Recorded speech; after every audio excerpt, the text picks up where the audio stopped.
ఓయ్ మొగుడా, నువ్వేంట్రా ఇంత మంచోడివి? నీకోసం ఏం చేసుకో, అన్నీ మా కోసమే చేస్తావు. మరీ అంత అమాయకంగా ఉండకు. నీకు నచ్చింది తిను, నీకు ఏమన్నా డ్రెస్ అలాంటివి కొనుక్కో, నీకోసం నువ్వు టైం స్పెండ్ చేసుకో, నువ్వు హ్యాపీగా ఉండు. మరీ ఇంత అందంగా ఉంటే కష్టం సుమి.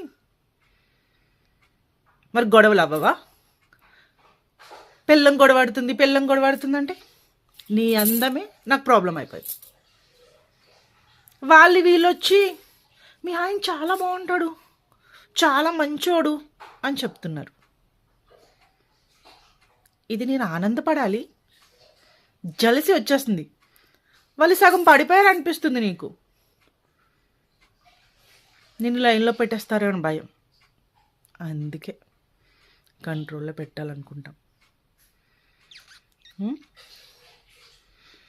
స్మైల్ చూడు, ఎలా నవ్వుతున్నావో. ఎందుకంత అందంగా పుట్టావు? మళ్ళీ నన్ను రాక్షసి, పిచాచి, దయ్యం, టార్చర్ అంటావు. నీ అందం, నీ మంచితనం, నీలో ఉన్న సుగుణాల వల్ల నాకు ఈ టార్చర్ అంతా. నీకు దయ్యంలా కనిపిస్తున్నాను. ఆడపిల్లని కాపాడుకున్నట్టు కాపాడుకుంటున్నా నిన్ను. నీకేం అర్థం కాదు, మట్టి బుర్ర.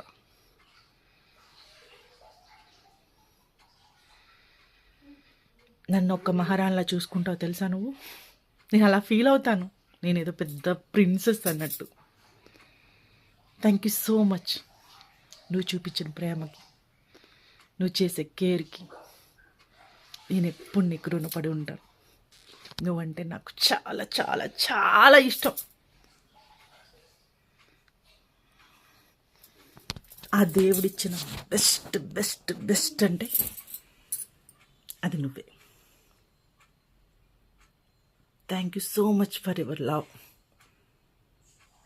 And care. ఇలా మీ హస్బెండ్కి చెప్పండి అబ్బా, చెప్పండి. అప్పుడు కదా వాళ్ళు అయ్యో నేను చేసిన కష్టాన్ని గుర్తిస్తున్నారు, నా వాల్యూ వాళ్ళకి తెలుసు, నా విలువ వాళ్ళకి తెలుసు అని హ్యాపీగా ఫీల్ అవుతారు. అబ్బే మనం చెప్తే ఎక్కడ నెత్తి మీద కూర్చుంటాడో, ఎక్కడ తలపొగరు వచ్చేస్తుందో అని భయం. నా ఛానల్ అయితే లైక్ చేయండి, షేర్ చేయండి, సబ్స్క్రైబ్ చేయండి. పెళ్ళాలారా టిప్ ఫాలో అవ్వండి. మీరు చెప్తేనే వాళ్ళకి అర్థమవుతుంది. Thank you so much.